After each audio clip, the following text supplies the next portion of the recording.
Hello and welcome to another episode of Full Court Finance here at Zacks. I'm your host, Ben Rains.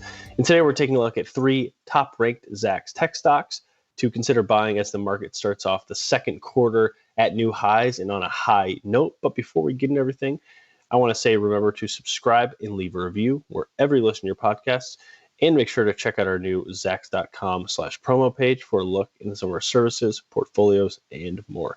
So before we jump into these three highly ranked Zacks tech stocks, I want to just do a broader market overview to give a sense of where we are as we start Q2 with the S&P 500 hitting new highs. So the first quarter of 2021 was a pretty wild ride with the Nasdaq soaring to new highs in mid-February, only to fall into a correction, down 10% from its highs in just under a month. Meanwhile, we saw the Dow and the S&P 500 climb to new records during this stretch, as Wall Street rotated into cyclical sectors such as finance, energy, and other economic rebound plays.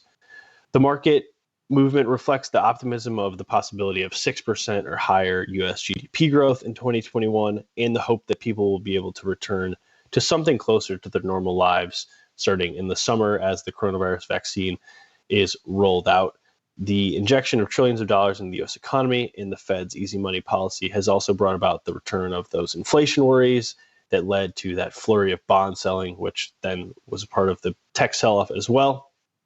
With that said, even though the U.S. 10-year Treasury has climbed above pre-pandemic levels at about 1.73% at the moment, it remains well below the 3% levels that it hit in 2018 in ultra low by historical standards. So this likely extends that there is no alternative investing or that TINA investing with these low interest rates.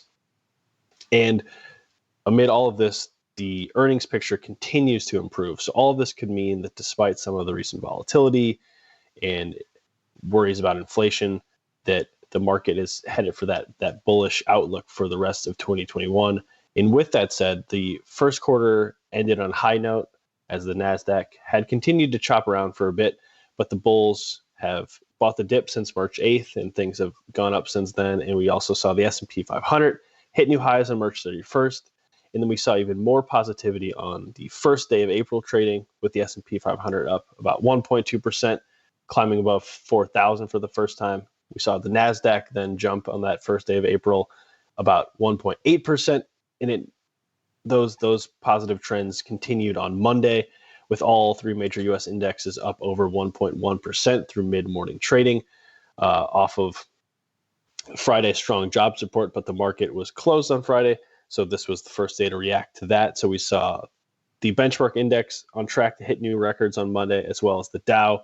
With today's climb, the Nasdaq is also now back within about 3.5% of those mid-February records. So that positivity has continued after tech stocks had seen a bit of a downturn, as we mentioned, with that rotation. But clearly the bulls are back on their case for why 2021 is going to continue to be a strong month. So with this all in mind, we're going to take a look at three highly ranked Zacks stocks from the broader tech space that investors might want to consider buying as tech stocks regain some of that momentum they had lost recently.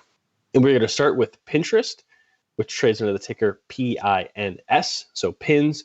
Pinterest is a social media company that's rather unique compared to the likes of Facebook and Twitter and Snapchat. The company enables users to search for products, services, and more to help them do everything from make home-cooked meals to learn how to remodel or redecorate a room in your house. And Pinterest has become a hit with advertisers and small businesses and entrepreneurs and do-it-yourself enthusiasts. So the company aims to be what it calls sort of a visual discovery platform where people can find ideas, as we mentioned, and it's thrived in the online shopping age while offering users the ability to embark on this seemingly endless array of DIY projects. And paid content and ads really do fit relatively seamless into the Pinterest platform, which is really vital in our digital ad heavy world where people now pay to avoid ads on places like Netflix and have gotten used to just ignoring banner ads on, say, a regular publisher. So with this in mind, Pins beat our fourth quarter estimates in early February, and its global monthly active users climbed 37% to about 460 million, having added over 100 million new users in 2020.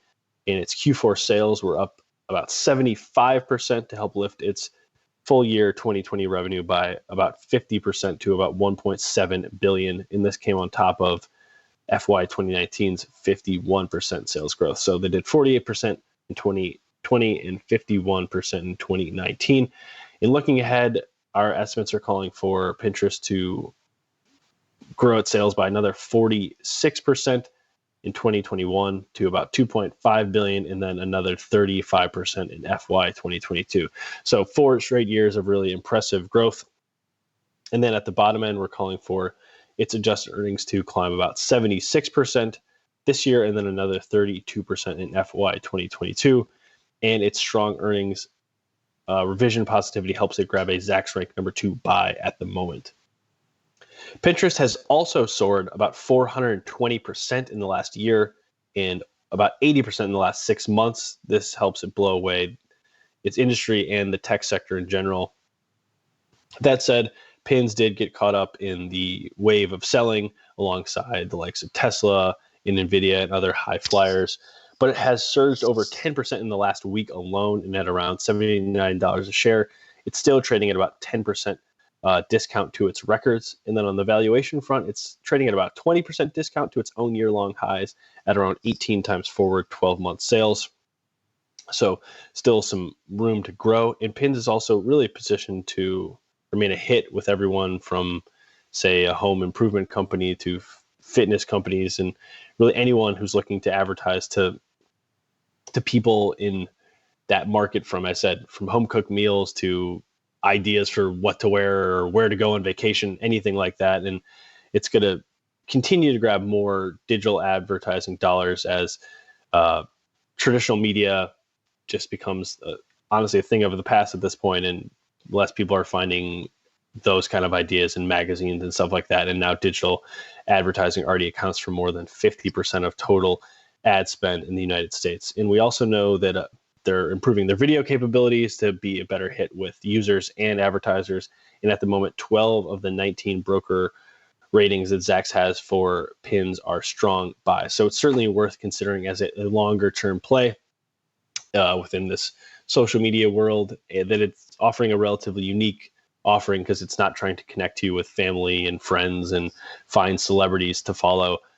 It's more based on the possibility of leading to direct sales for these companies. And also, unlike Twitter and Facebook, Pinterest isn't really facing any government scrutiny, and they're not worried about them policing information and all of those things. So Pinterest could be a nice play within the broader social media world where everyone's addicted to their phones, and those digital ad dollars will continue to flow into Pinterest.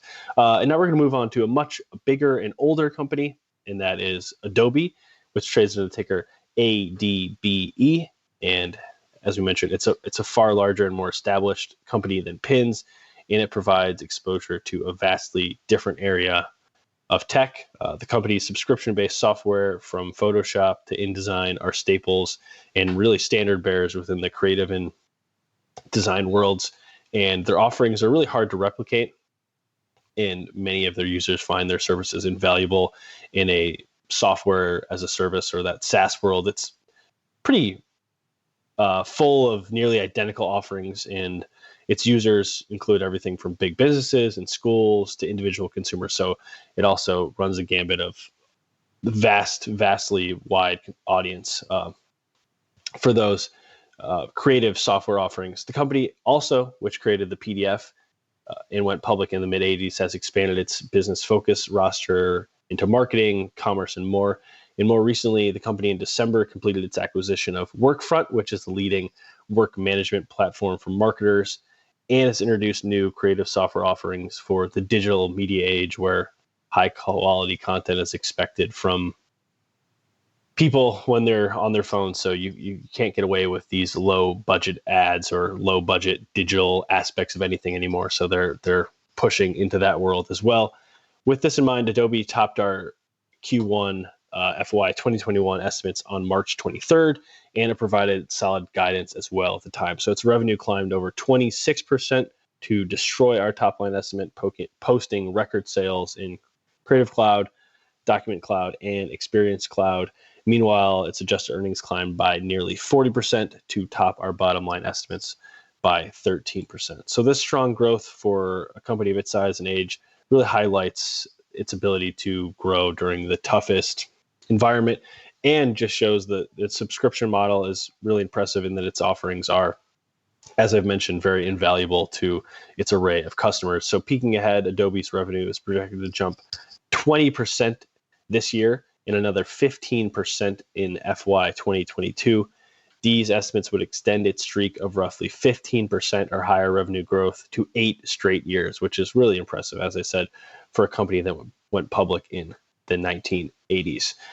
Meanwhile, its adjusted earnings are expected to climb by 17% this year and then another 16% in 2022. Plus, its bottom line revisions continue to improve since it reported its results, and this positivity helps it grab a Zacks rank number 2 buy alongside A grade for growth, or an A grade for momentum in our style score system. And then on top of that, 12 of the 15 brokerage recommendations that Zacks has for Adobe come in at strong buys. And despite its recent strength and its growth outlook, the stock is up just about 3% in the last 6 months to lag the tech sector's 22% climb. With that said, the stock has jumped back recently. It's up 17% since it fell into oversold territory in terms of RSI on March 3rd when the Nasdaq reached a correction as well. So at $491 a share as of Monday morning, it's still trading at a roughly 7% discount to its records. Adobe's also trading at a 10% discount to its own year-long median at about 14 times forward sales. And if we look over a longer stretch, just to give people a sense, if you're not as familiar with Adobe, the stock over the last 5 years has outclimbed Apple, Facebook, Netflix, Google, and many other huge titans of the tech world. And as we mentioned, they're about to do, if based on our estimates, 8 straight years of 15% or higher sales growth, which is really impressive. And it shows that stability of their subscription-based cloud software offerings that go all over from marketing to creative design software. And we're going to now close out with a massive company that is the second largest publicly traded company, and that is Microsoft, which trades under the ticker MSFT. It's the world's second largest company, as we mentioned, with a market cap of about 1.9 trillion, behind only Apple.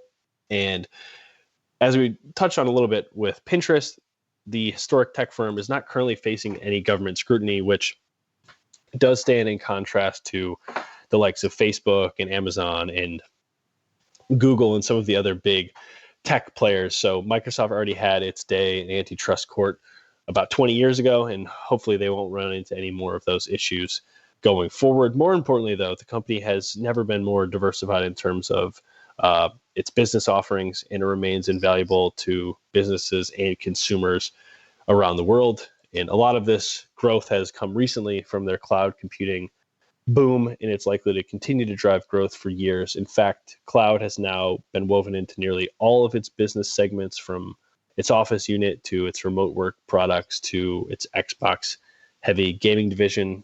And a quote from their CEO last quarter kind of helps show off what they think is going to be the future. So it was, quote, "What we have witnessed over the past year is the dawn of the second wave of digital transformation, and Microsoft is powering this shift with the world's largest and most comprehensive cloud platform." So they see their growth coming from this massive shift to everything cloud, and they're going to be at the forefront of that in their growth. In their sales growth outlook helps showcase just how important that is. So last quarter, its sales jumped 17% to nearly double our Zacks estimate, and all 3 of its core units climbed by over 13%. The company's commercial cloud revenue surged a whopping 34% to about $17 billion, to account for around 40% of total sales. Looking ahead, its full year 2021 revenue is projected to climb over 14% to $164 billion, with FY 2022 set to climb another nearly 11% higher. Investors should note these estimates come on top of 3 straight years of between 13 to 15% revenue growth. So sort of like Adobe, Microsoft's prepared to go on a streak of what would be 5 straight years of between about 11% to 15% revenue growth, which for a company as big and as old as Microsoft is rather impressive. With that said, analysts have also raised their bottom line outlooks after its strong second quarter of FY 2021 report to help it capture a Zacks rank number 2 buy at the moment. The company has also consistently beat our earnings per share estimates. This includes a 50% average beat in the trailing 4 quarters, and its adjusted earnings are projected to climb about 27% this year and another 10% in 2022. And its stock has soared to new highs recently. It's up about 7% since March 30th alone, and it touched a new high as of Monday morning of $249 a share. And its dividend of about 0.9% comes in above Apple's 0.6%, and it still has that strong balance sheet. The company finished last quarter with $132 billion in cash equivalents. This should help it keep making strategic acquisitions, raising its dividend, repurchasing its stock, which is all great news for potential investors. And we should note that 20 of the 22 brokerage recommendations Zacks has for Microsoft come in at strong buys, with the other 2 at buys. So most people don't need to hear that Microsoft is a good long-term investment, but as we mentioned, it is more diversified than ever, and that cloud business is going to continue to boom, and it creates the stability where people have to continue to pay for it again and again. It's not these upfront one-time purchases, which is good for both Microsoft and Adobe. So these are 3 worthwhile tech stocks to consider buying as the market gets off to a hot start in the second quarter, and hopefully will continue the bullish investing for the rest of 2021 and beyond. But that does it for another episode of Full Court Finance. Until next time, I'm your host, Ben Rains. And remember, if you have any questions, please feel free to shoot us an email over at podcast@zacks.com.